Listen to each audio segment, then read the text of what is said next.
Hola a todos y bienvenidos una vez más a Spanish with Kevin. En el video de hoy te voy a contar 5 claves para hablar español con un acento argentino. Pero antes de empezar, quiero dejar en claro dos cosas.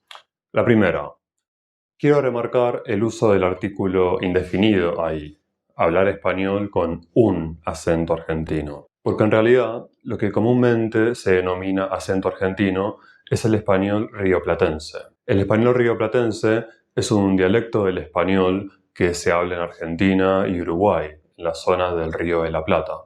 De ahí el nombre.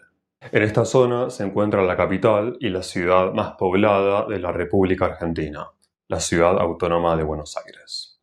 Yo soy porteño, adjetivo que se usa para describir a alguien de la ciudad de Buenos Aires y que viene de la palabra puerto. Mi acento porteño es un acento argentino, pero no es el único. La segunda es que para este episodio me voy a tomar la libertad de moldear un poco la definición de la palabra acento. El diccionario de la lengua española define la palabra acento como conjunto de las particularidades fonéticas, rítmicas y melódicas que caracterizan el habla de un país, región, ciudad, etc. Para este video voy a incluir dentro del concepto de acento un poco de gramática y también de léxico, o sea, el vocabulario que usamos en esta variante en particular.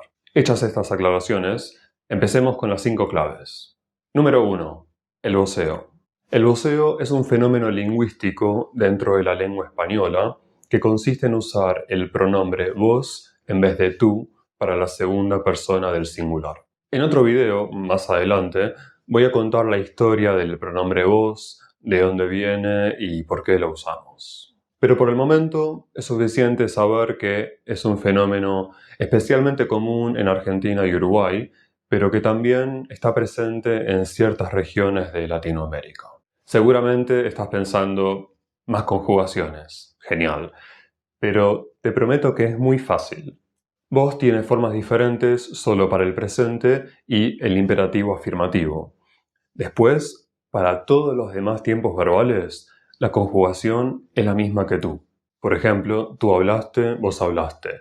Tú hablabas, vos hablabas, etc. Entonces, ¿cómo conjugar vos en presente?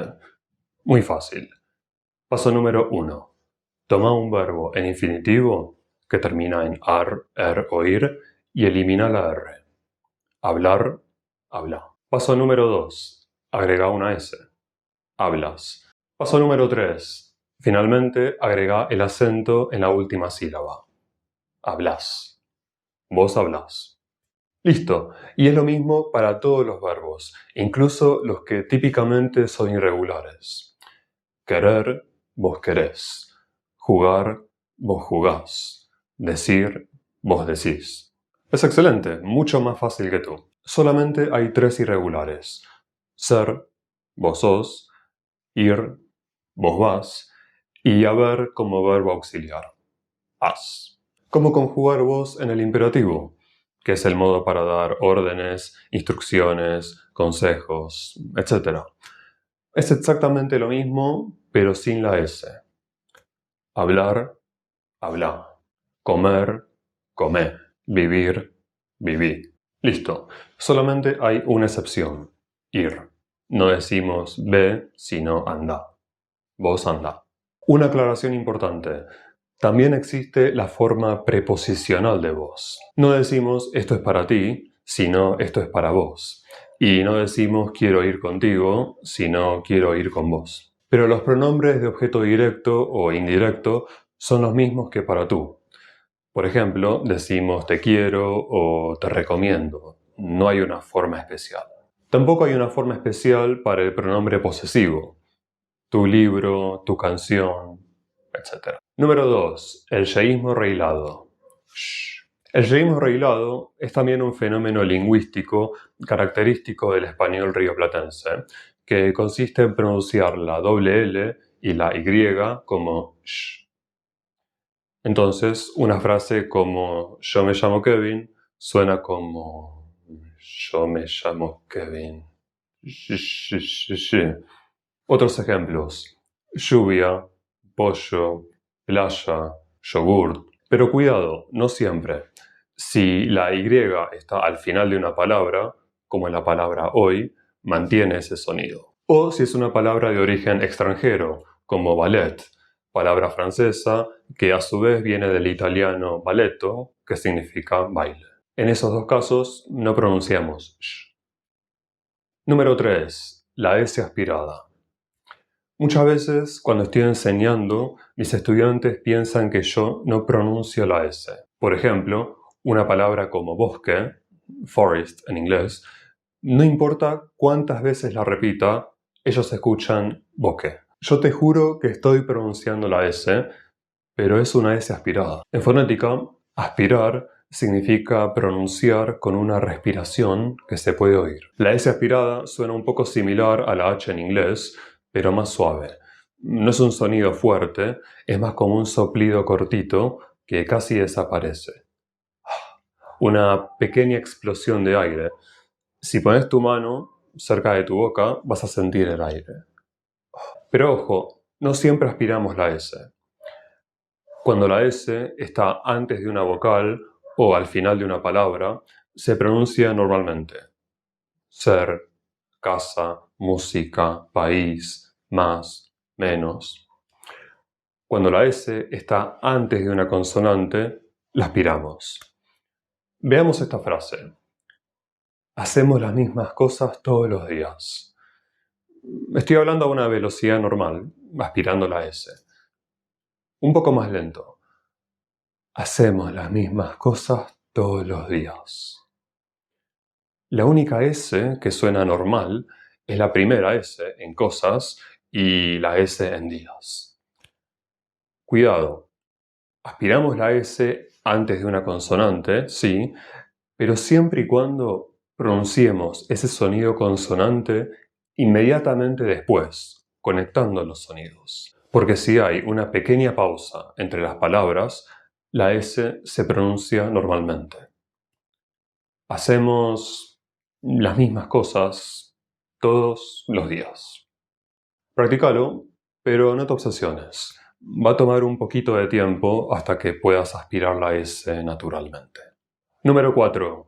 Imita un italiano, pero no exageres. El acento argentino, porteño, está muy influenciado por los inmigrantes italianos que vinieron al país entre la mitad del siglo XIX y la mitad del siglo XX. Entonces, aunque suene un poco estereotipado, es verdad que hay un poco de italiano en la entonación y la cadencia con la que hablamos. Y cuando digo italiano, me refiero especialmente al sur de Italia, que es la región de donde vinieron la mayoría de los inmigrantes. Entonces, si querés hablar con un acento argentino, imita un italiano, pero no exageres. No hagas como el actor y humorista estadounidense Bill Hader imitando a Andy Muschietti. Andy Muschietti es un director de cine argentino conocido por dirigir las dos más recientes adaptaciones de la novela It de Stephen King. Este es Bill Hader imitando a Andy Muschietti. All right, now Bill, dance, get up and dance, like Dirty Dancing, get up like Dirty Dancing right now. And I'm like, what? Un poco italiano, pero no tanto. Be like Patrick Swayze, lifting, Jennifer Grey, up in the air. Finalmente, número 5. El vocabulario. Si querés sonar como un argentino, es necesario que aprendas el vocabulario específico que se usa en Argentina. Y no me refiero a hablar en jerga o slang todo el tiempo, o usando expresiones coloquiales, sino palabras del día a día, principalmente de comida, ropa y medios de transporte. Por ejemplo, en Argentina una camiseta es un jersey, como la camiseta de Messi, y para referirnos a un t-shirt decimos remera. De la misma manera, aunque chaqueta es correcto, nosotros decimos campera. Cuando vamos a la verdulería, no compramos maíz y fresas, sino choclo y frutillas. Ningún nativo diría la palabra autobús para referirse al colectivo, y el metro para nosotros es el subte. En mi página web SpanishWithKevin.com hay un artículo con las palabras específicas que se usan en Argentina. Voy a dejar el link en la descripción. Muy bien amigos, eso es todo por hoy. Díganme en los comentarios qué les pareció este video, si conocían estas características, si hay algo que les sorprendió. cómo suena para ustedes el español rioplatense, lo que sea. Si les gustó este video, por favor no se olviden de darle un me gusta y suscríbanse al canal, que eso me ayuda a crecer y a llegar a más estudiantes. Muchas gracias por ver el video, que tengas un gran día, tarde o noche, donde estés, y nos vemos la próxima. Chao.